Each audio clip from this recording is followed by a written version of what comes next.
নমস্কার। ভানুভক্ত আচার্য একজন নেপালি কবি, অনুবাদক ও লেখক। তিনি প্রথম রামায়ণ মহাকাব্য সংস্কৃত হাতে নেপালি ভাষায় অনুবাদ করেন। দেশে সমকালীন বহু কবিদের মধ্যে তিনি নেপালি ভাষার আদি কবি হিসাবে শ্রদ্ধায় ও সম্মানে স্মরিত হন। এই শ্রদ্ধেয় নেপালি কবিকে নিয়ে ইউটিউবে সাহিত্যে নবদিগন্ত চ্যানেলে আজকের ভিডিওটি হলো নেপালি ভাষার আদি কবি ভানুভক্ত আচার্য। গ্রন্থনায় রবীন্দ্র কুমার চক্রবর্তী। ভানুভক্ত আচার্য 1814 খ্রিস্টাব্দে 13 জুলাই নেপাল রাজ্যের তনহু জেলার বামগা গ্রামের এক ব্রাহ্মণ পরিবারে জন্মগ্রহণ করেন। তার পিতা ধনঞ্জয় আচার্য ছিলেন সরকারি কর্মচারী এবং পরিবারের জ্যেষ্ঠ সন্তান। ভানুভক্তের পড়াশোনা পিতামহের কাছে বাড়িতেই এবং পরে বারাণসীতে। যে বছর ভানুভক্তের জন্ম সেই বছরে ব্রিটিশ ইস্ট ইন্ডিয়া কোম্পানির সঙ্গে গোর্খা রাজবংশের শাসনাধীন নেপালের যুদ্ধ শুরু হয়। প্রায় 2 বছরকাল যুদ্ধ শেষে ভূখণ্ডের বেশ খানিকটা অংশ ব্রিটিশ অধিকারে ছেড়ে দিতে বাধ্য হয় নেপালের রাজা। এই পরাজয়ের গ্লানি নেপালের শিক্ষিত জনমানুষে এক ধরনের হীনমন্যতা তৈরি করেছিল। এরকম একটা সামাজিক পরিমণ্ডলে বড় হতে হতে নিজের দেশের মানুষ এবং সমাজের জন্য নতুন কিছু করার তাগিদ অনুভব করেছিলেন ভানুভক্ত।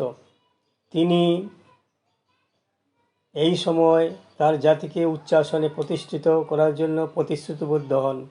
তার এই ভাবনার পেছনে প্রেরণা হিসাবে কাজ করেছিল এক অতি সাধারণ মানুষের একটি অসাধারণ উদ্যোগ, যিনি ঘাস কেটে জীবিকা নির্বাহ করতেন।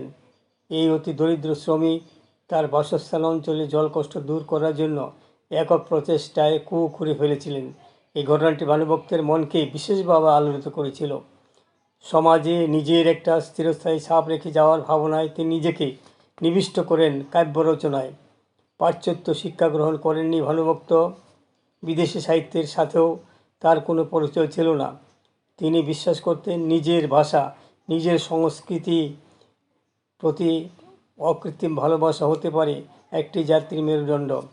তাই সাধারণ মানুষের, নাগালের বাইরে থাকা উচ্চবর্ণের মানুষের, বিশেষত ব্রাহ্মণ সমাজের মধ্যে প্রচলিত সংস্কৃত ভাষা নয় সাধারণ মানুষের বোধগম্য কথ্য নেপালি ভাষায় কাব্য রচনা শুরু করলেন তিনি।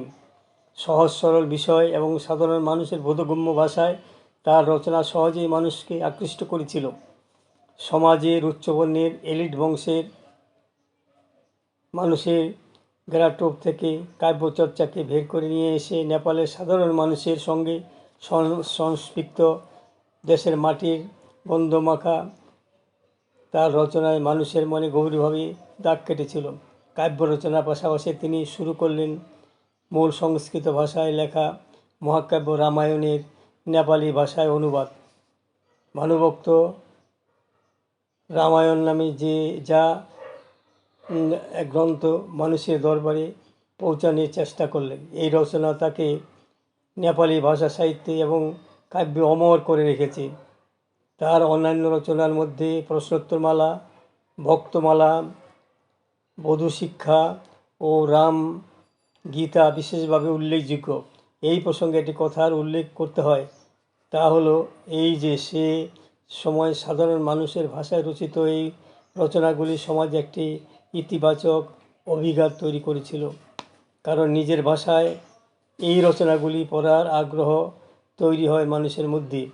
সেই সূত্র ধরেই লেখাপড়ার প্রতি আগ্রহ বৃদ্ধি পায় সাধারণ অধিবাসীদের মধ্যে, যা নেপালের সাক্ষরতার হারকে বৃদ্ধি করেছিল উল্লেখযোগ্যভাবে। নেপালি ভাষা খুব প্রাচীন নয়, তাই তার সাহিত্য একেবারেই সাম্প্রতিক। অষ্টাদশ শতকে নেপালি ভাষায় সাহিত্য রচনার কিছু নিদর্শন পাওয়া গেলেও প্রকৃত অর্থে নেপালি ভাষার সাহিত্য রচনার সূত্রপাত 19 শতকে।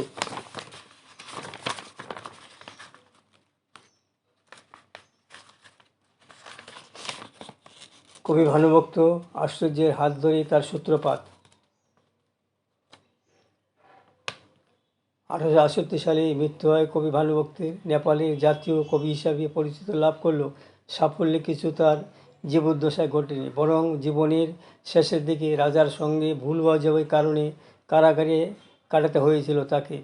সে সময় অসুস্থ অবস্থায় কারাগার থেকে মুক্তি চেয়ে রাজার কাছে একটি চিঠি লিখেছিলেন তিনি, যেটির সাহিত্যকর্মী একটা অনবদ্য রচনা হিসেবে স্থান পেয়েছে।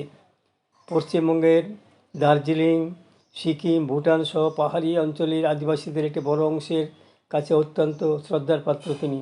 আজও তিনি প্রাসঙ্গিক। কবি ভানুভক্ত তার ভাবনা, চিন্তা, ভাষা সাহিত্যের বিকাশ ও সৃষ্টিকর্মের মধ্য দিয়ে জাতিসত্তার উত্তরণের কথা ভেবেছিলেন। বন্ধুগণ, আমার এই সংক্ষিপ্ত ভিডিও খেলে এখানে শেষ ছিল। যদি আপনাদের মনোপুত হয়, সাবস্ক্রাইব, শেয়ার এবং লাইক করতে ভুলবেন না যেন। সুস্বাগতম।